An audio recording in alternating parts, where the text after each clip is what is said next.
The month of August brought us a pair of stories that should not have happened, and especially should not have involved video games.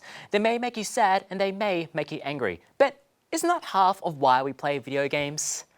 We begin on the 31st of August, where Formula 2 driver Antoine Hubert was killed in a high-speed race crash at the Spa-Francorchamps circuit. The accident is currently being investigated, but by all accounts, it was a freak occurrence that you cannot blame on any one factor. That is how normal people will respond. Former Formula 1 champion Jacques Villeneuve, however, is not normal people. In an interview with Belgian broadcaster RTBF, he said that the increasing use of racing simulators by younger drivers was making them more reckless on track. Quote, "When they get to the racetrack, they behave as if they're still in the simulator. The assessment of danger is no longer the same." In other words, Jacques Villeneuve is basically blaming video games for Antoine Hubert's death. And, buddy, that's a take that is almost as bad as your hairdo. Almost. Video games have long been the scapegoat for the ills of the world, not just by this knockoff Guy Fieri. They have been blamed by parents as the reason that their kids don't do their homework. They are held out by old folk as a sign of society gone awry, usually before they pine for the good old days of milkshake diners and segregated water fountains.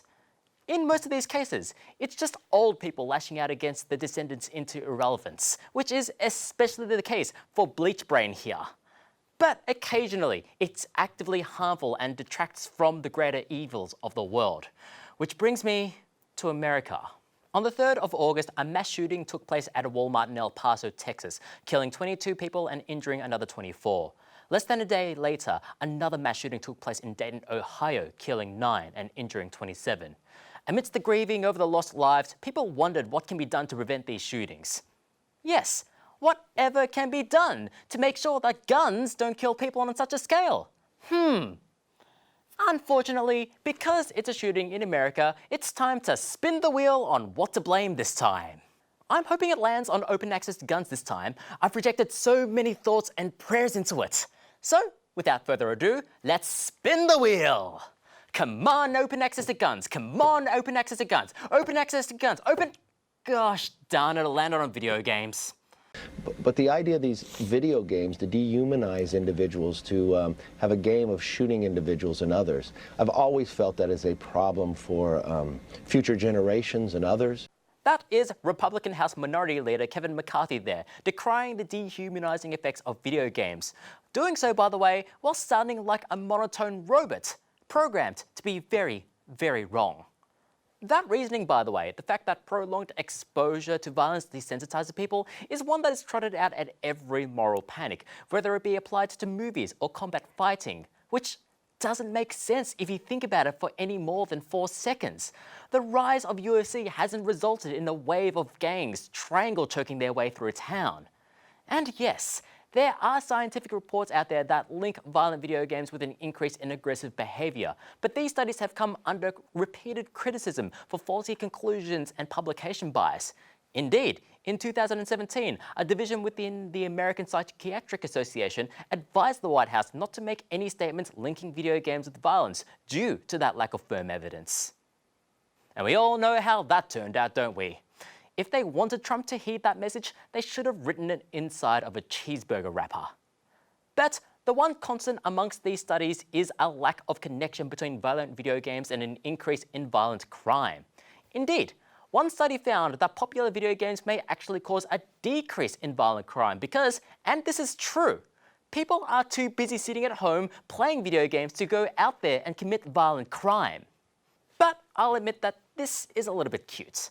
By this logic, you can also attribute a decrease in violent crime to other things that keep people in their homes, like sporting events and TV shows.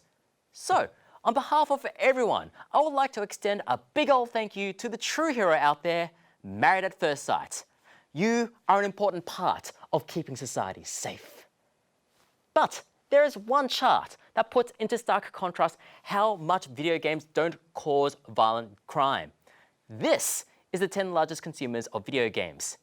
And this is the amount of violent gun deaths per capita in those countries. That spike is basically one big middle finger from Republicans and gun lobbyists.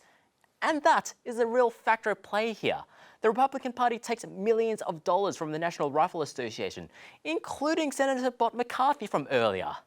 So it's in their best interest to deflect from discussion around gun control, including by laying blame on the blameless, all until the news cycle moves on and the gun control debate is quashed for another day. And the fact that neither Trump nor McCarthy have mentioned video games since early to mid-August speaks volumes about their so-called dedication to protecting people from violent video games. So whenever you hear someone trying to blame video games for something, it's a telltale sign that they are trying to hide something, whether it be their own inadequacy or powerful lobby forces putting profit ahead of people's safety. But if the Republicans still insist on blaming video games, then I can think of the very first game that should be banned: Donald Trump's Real Estate Tycoon.